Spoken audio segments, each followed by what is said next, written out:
আমরা এখন দেখব ভ্যানিশিং পয়েন্ট কিভাবে কাজ করে এবং ভ্যানিশিং পয়েন্ট দিয়ে কিভাবে সুন্দরভাবে কাজ করা সম্ভব। আমরা প্রথমে ফিল্টার এখান থেকে ভ্যানিশিং পয়েন্টে যাব।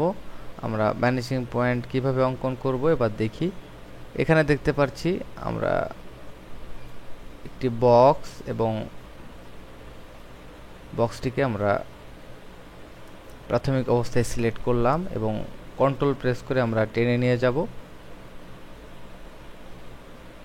এবং আমরা দেখতে পাচ্ছি যে আমাদের আরও একটি কোণা এখানে চলে এসেছে। মোট 3টি কোণা আমরা ওকে করলাম। এখন আমরা এখানে একটি লগো দেখতে পাচ্ছি এবং এই লগোটিকে সিলেক্ট অল কন্ট্রোল সি দিয়ে কপি করব এবং আমরা আবারও ফিল্টারের ভ্যানিশিং পয়েন্টে যাব এবং কন্ট্রোল ভি দিয়ে এখানে পেস্ট করব এবং আমরা এটিকে মুভ করতে পারবো।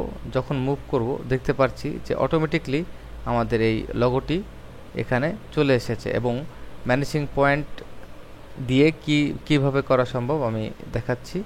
আমরা এটিকে একটু স্কেল করব এবং ছোট করব। আমরা এটিকে একটু ছোট করে আসি। ইমেজ সাইজ আমরা এখানে just 200, select all control C copy এবং ভ্যানিশিং পয়েন্ট পেস্ট। এবার আমরা এটিকে দেখব যে কিভাবে কাজ করে। এটিকে একটু স্কেল করে ছোট করতে হবে।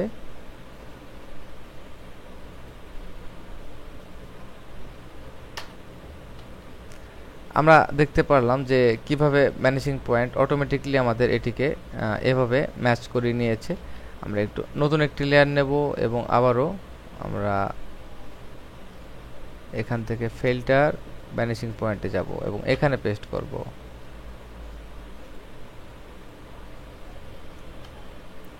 একটু ছোট করি। ওকে, এটি আমাদের নতুন লেয়ার। আরও একটি নতুন লেয়ার, এখানে ব্ল্যাঙ্ক লেয়ারেও আমরা ফিল্টার ভ্যানিশিং পয়েন্ট এবং কন্ট্রোল ভি দিয়ে আমরা এটিকে এদিকে টেনে আনব।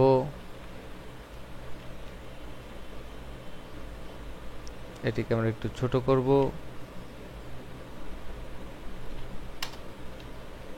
এবং উপরে রয়েছে আমাদের আরও একটি, আমরা নতুন আরেকটি লেয়ার নিব, ফিল্টার ভ্যানিশিং পয়েন্ট।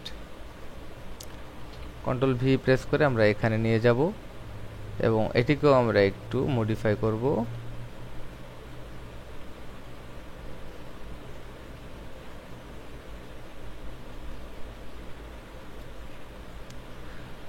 ওকে, এইবার আমরা পিকচার থেকে একটি ইমেজকে ওপেন করব।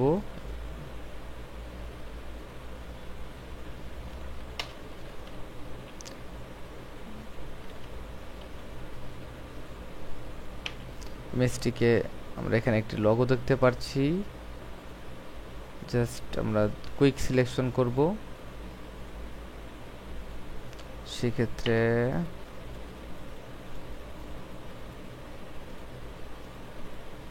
আমরা পেন টুল ব্যবহার করব। এটি আমাদের একটি প্রজেক্টের মতো, শর্ট প্রজেক্ট। নতুন লেয়ার, ইমেজ সাইজ আমরা এখানে পূর্বের মতো 200 এবং আমরা এটিকে ট্রান্সপাইসি করব। নতুন একটি হোয়াইট লেয়ার এবং merge, select all control C এবং আমরা বক্সে আবার একটি নতুন লেয়ার, এখান থেকে filter vanishing point, control V for paste, no problem. আমরা অবশ্যই এটির জন্য ব্যবস্থা গ্রহণ করব।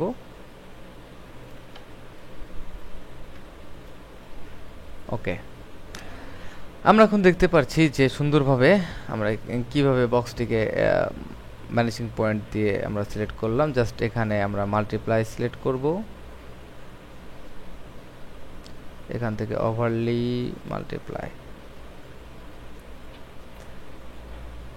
মাল্টিপ্লাই এবং আমরা এটিকে মুভ করানোর জন্য মুভ টুল ইউজ করতে পারবো ইচ্ছা মতো।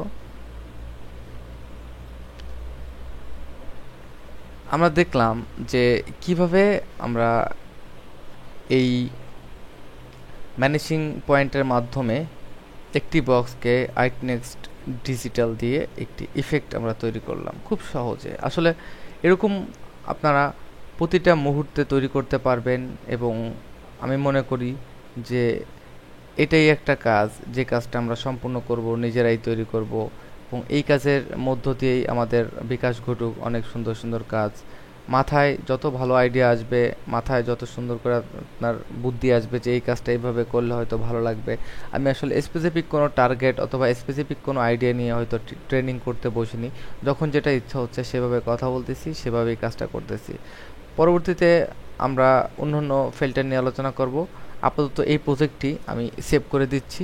আর অবশ্যই মনে রাখবেন, আপনারা যে কোনো সময় আপনার লেয়ারটিকে ব্লান্ডিং করতে পারবেন যে কোনো কালারে, যে কোনোভাবে। আমরা আগেই এটিকে ট্রান্সপারেন্সি করেছি। ইচ্ছা করলে আপনি আরও সুন্দর কিছু অপশন রয়েছে যেগুলা আমি এখনই হয়তো এক্সপ্লেন করতে পারি। নর্মাল থেকে আপনি এটিকে সাদা কালো মুডে নিয়ে যাওয়ার পর আপনি এটিকে আরও সুন্দরভাবে ব্লাইন্ড করতে পারবেন।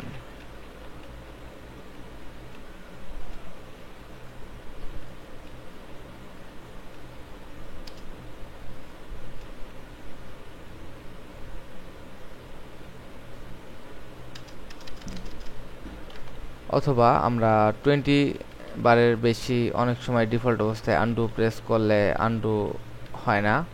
সেক্ষেত্রে আমরা যে কাজটি করব সেটি হচ্ছে, আমাদের এই যে ইমেজটি রয়েছে এটি আমাদের চেঞ্জ না করার জন্য আমাদের হিস্ট্রিতে আমরা দেখব যে হিস্ট্রি স্ট্যাটাস বা আমাদের পারফরমেন্স, এখানে আমরা 20 বার হিস্ট্রি, এখানে আমাদের 100 বার টাইপ করে নিতে হবে, মনে রাখতে হবে, না হলে এরকম ধরনের সমস্যায় আপনিও পড়তে পারেন। তো আমরা দেখলাম যে কিভাবে এটি করা সম্ভব। আর এটি কোনো সমস্যাই না, আমরা যে কোনো সময় নতুন লেয়ার নিতে পারি এবং ফিল্টার ভ্যানিশিং পয়েন্ট এখানে গিয়ে আমরা আমাদের লোগোটিকে কপি করব। আমরা এটিকে নো করি, অলরেডি এটা select all, control C, filter vanishing point V, এবং এটিকে আমরা রিসাইজ করতে পারবো।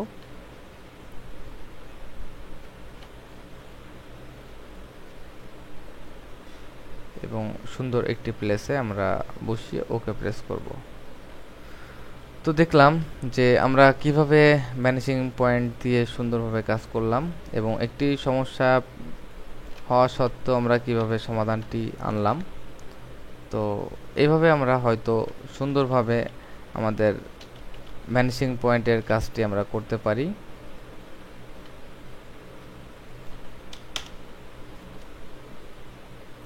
তো ধন্যবাদ। নেক্সট আমি অন্য ফিল্টার নিয়ে আলোচনা করব।